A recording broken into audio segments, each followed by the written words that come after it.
Hello guys, it's Jake here with part 4 of my Torpedo Moscow save, and check it's actually recording this time, as I recorded first time and it didn't start because Camtasia is a bag of shit.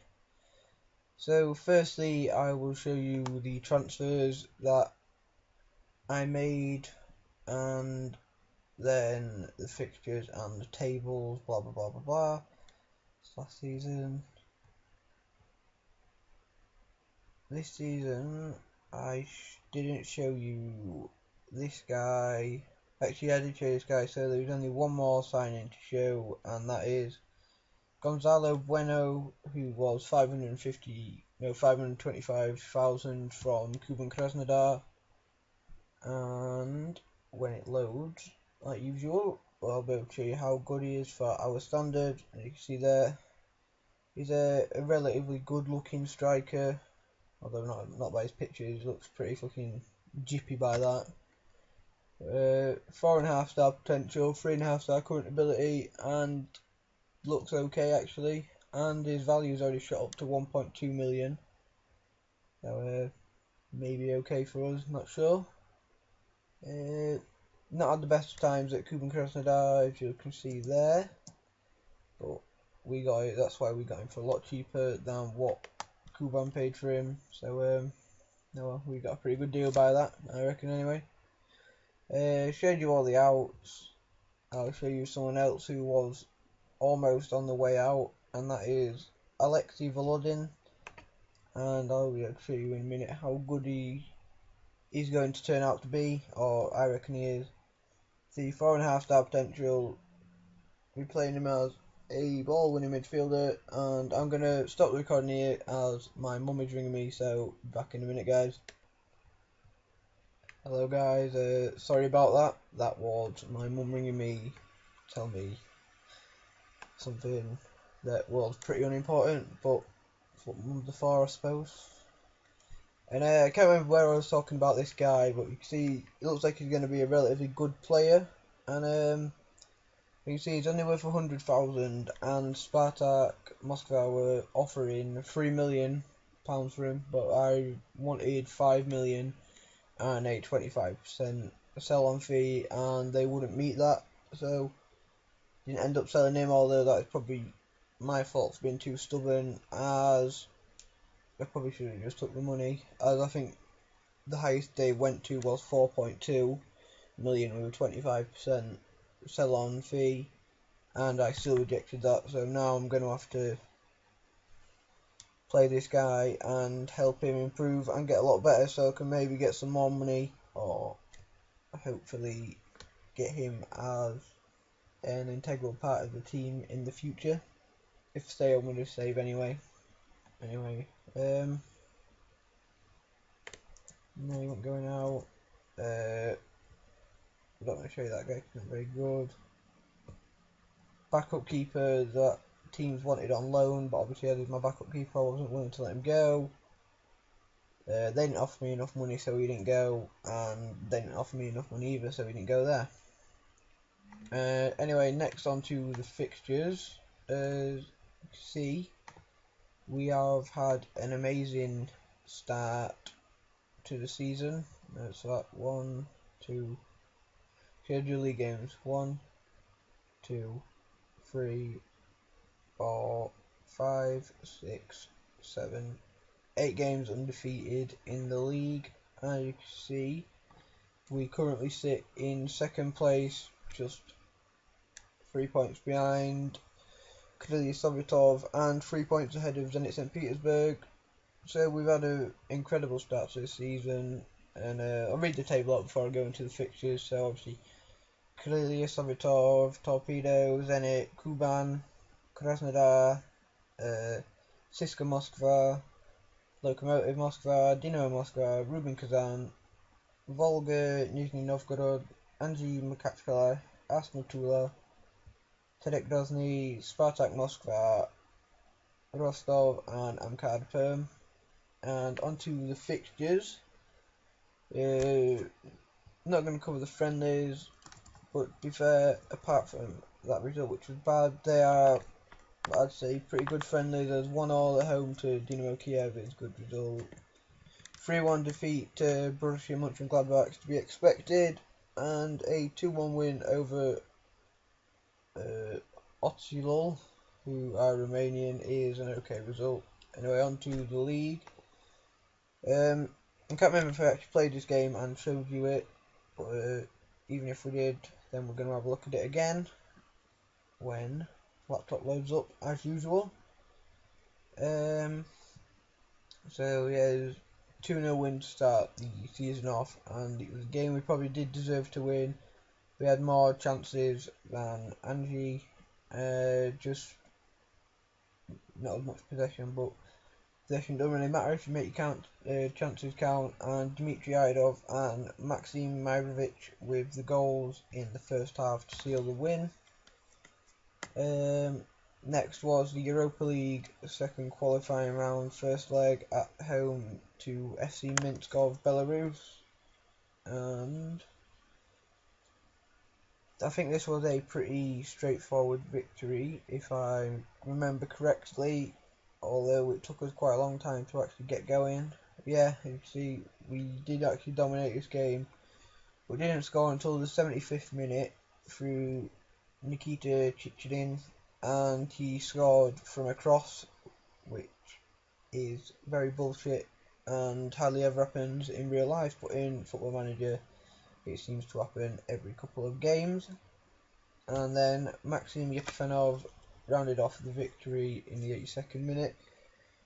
And then it's nice to see the Torpedo fans getting into the spirit of being in Europe, with less than 2,000 people coming out for the first tie in Europe for probably about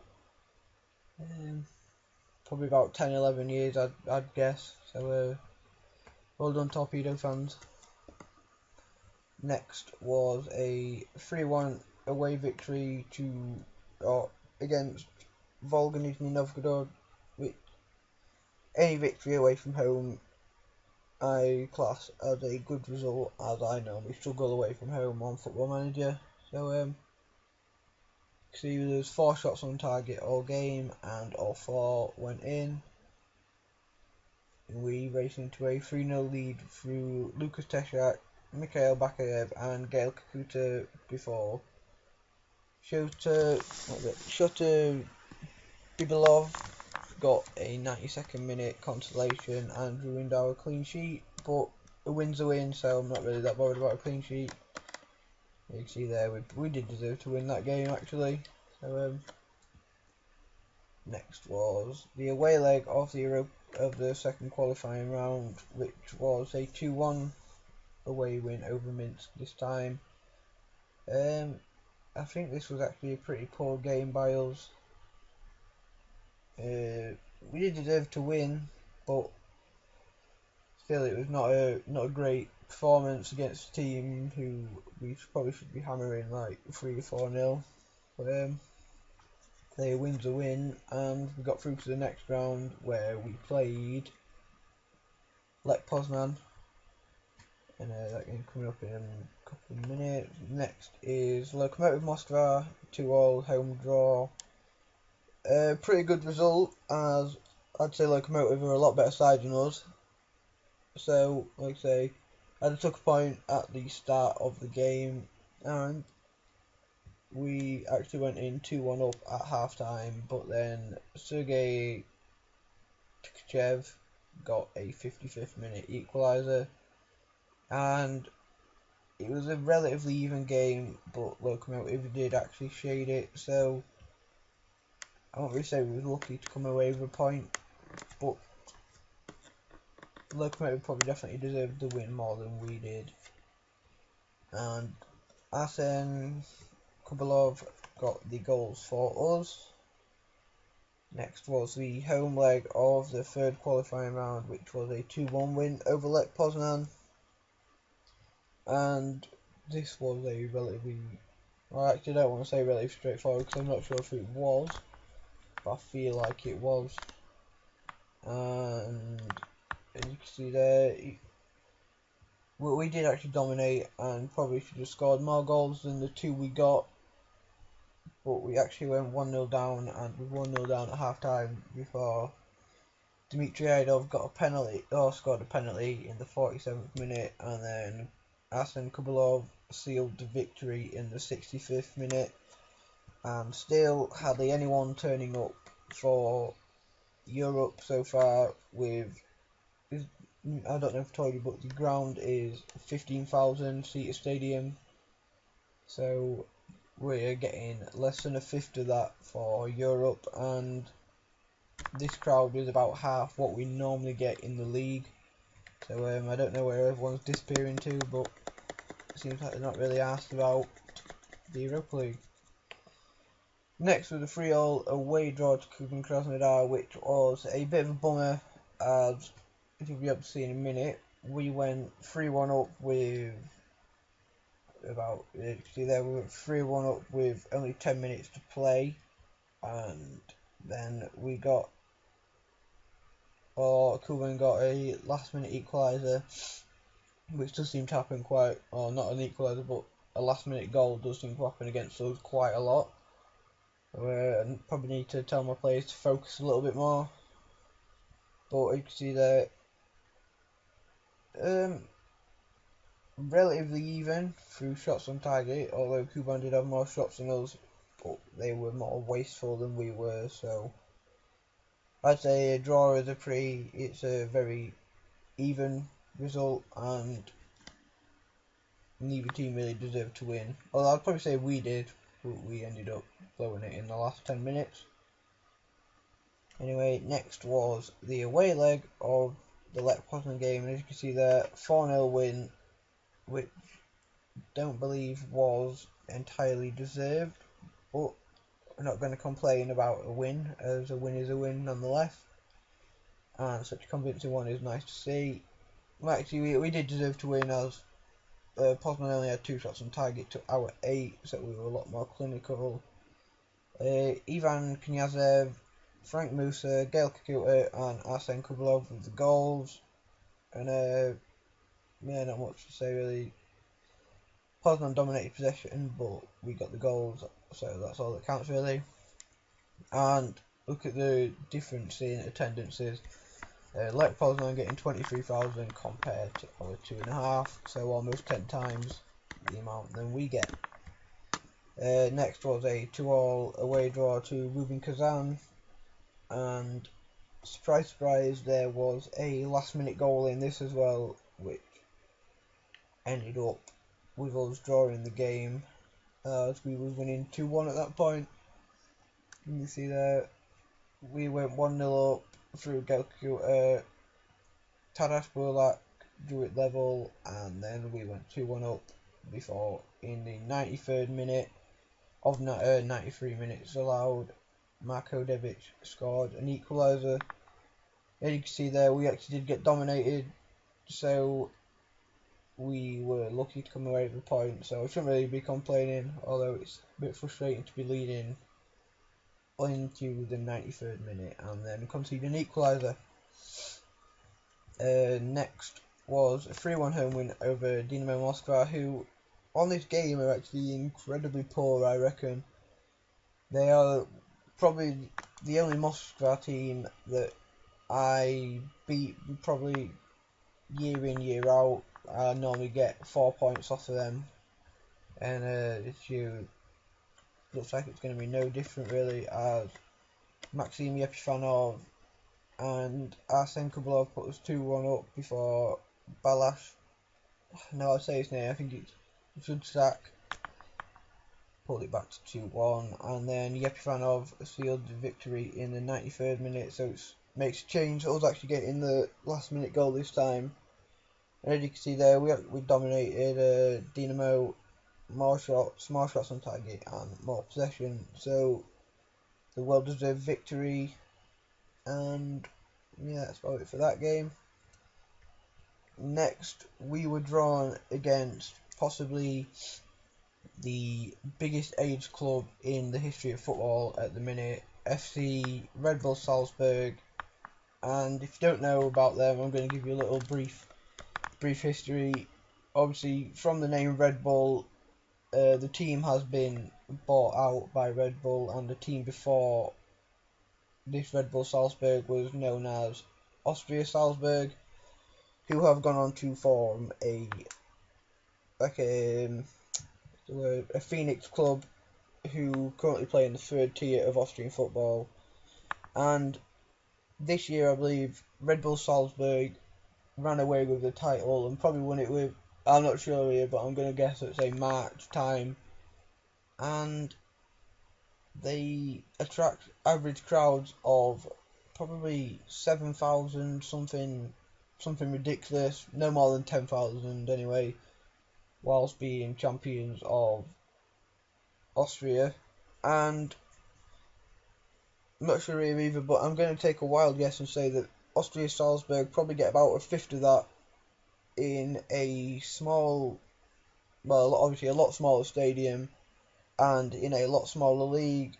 So when Austria Salzburg get promoted to the top division, it's going to be an interesting game to say the least, and I know that I will be hoping that Red Bull Salzburg get absolutely smashed, and I also hope that Red Bull get out of football as soon as possible and let Salzburg, Leipzig and whoever they've taken over in Ghana and Brazil to go back to their normal clubs, whereas I don't really care about New York Red Bulls because it's standard over there for shit to be franchised, and America don't really know, or don't really partake in, say, like the ethics of football really, which you've seen in the MLS is a franchise with not promotion and relegation.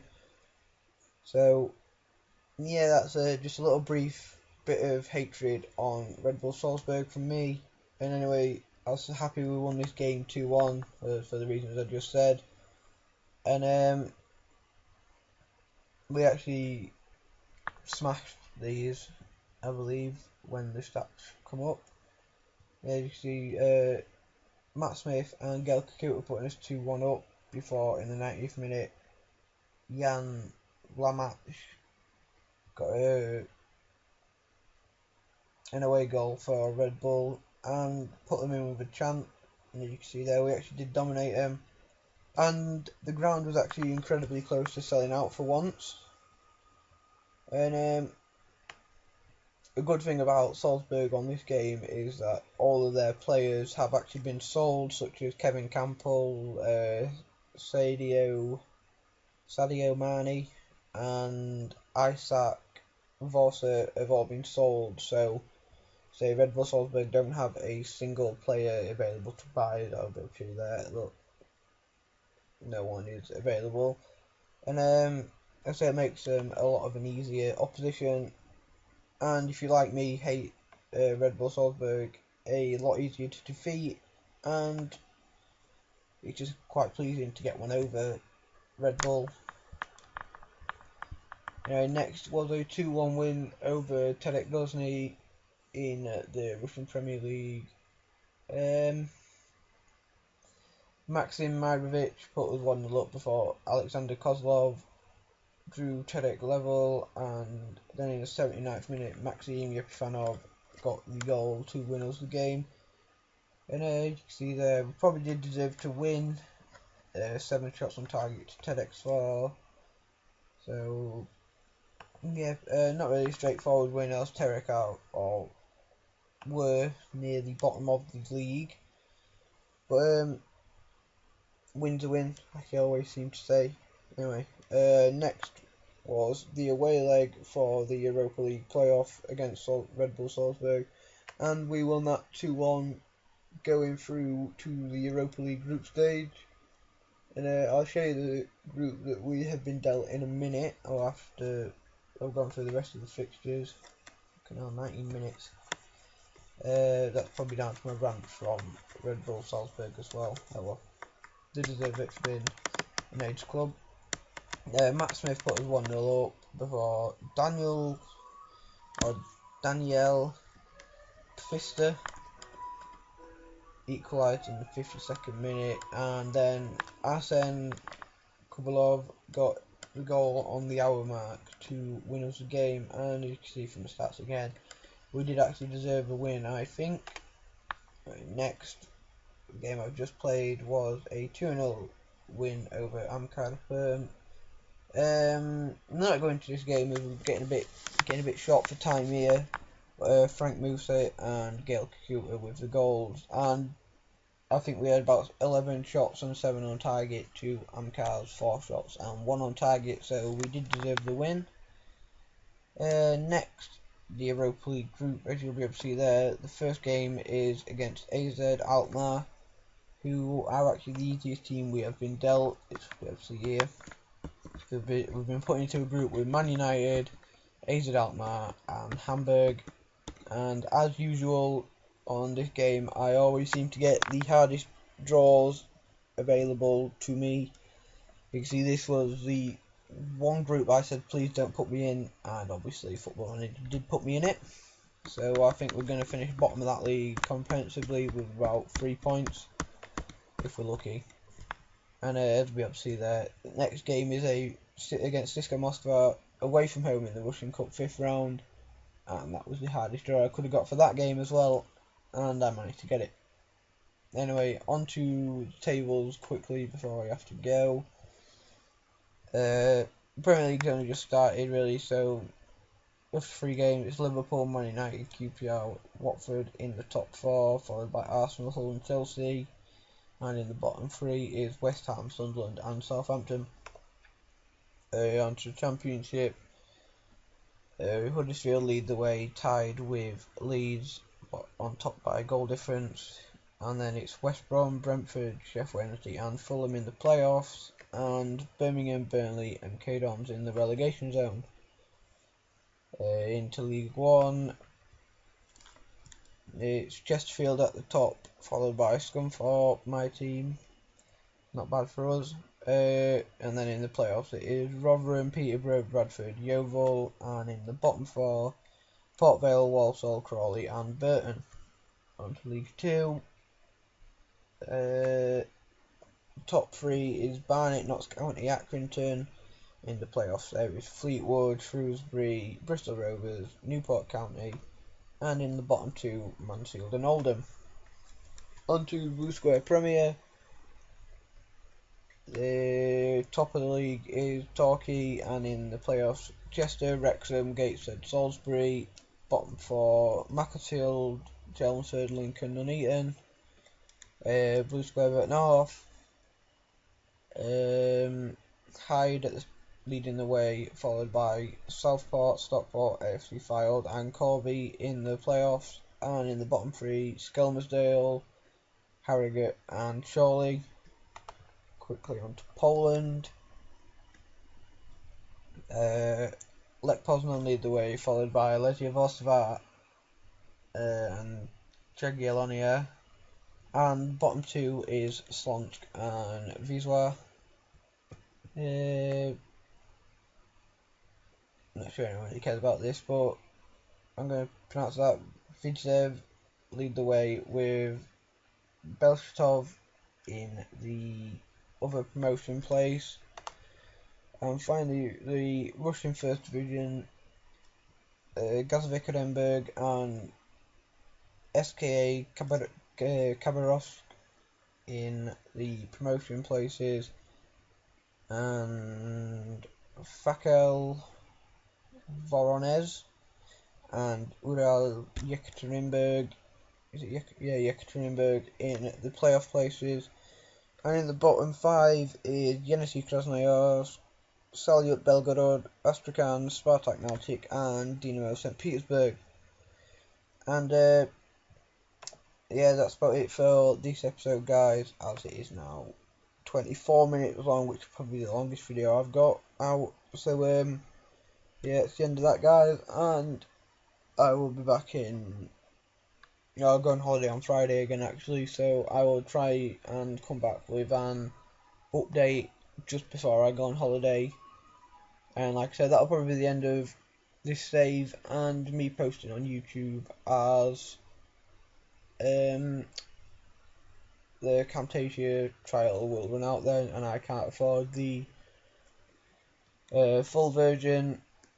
And if I don't get another version sorted out, then stay tuned with this channel anyway, as I'm pretty sure Nick and Craig will start uploading videos sometime, and they're pretty, well, I'd say they're a lot more interesting to watch and listen to than I am anyway. So yeah, just stay tuned or stay around with the channel, guys, and yeah, that'll do me for today. So yeah, see you later, guys. Bye bye.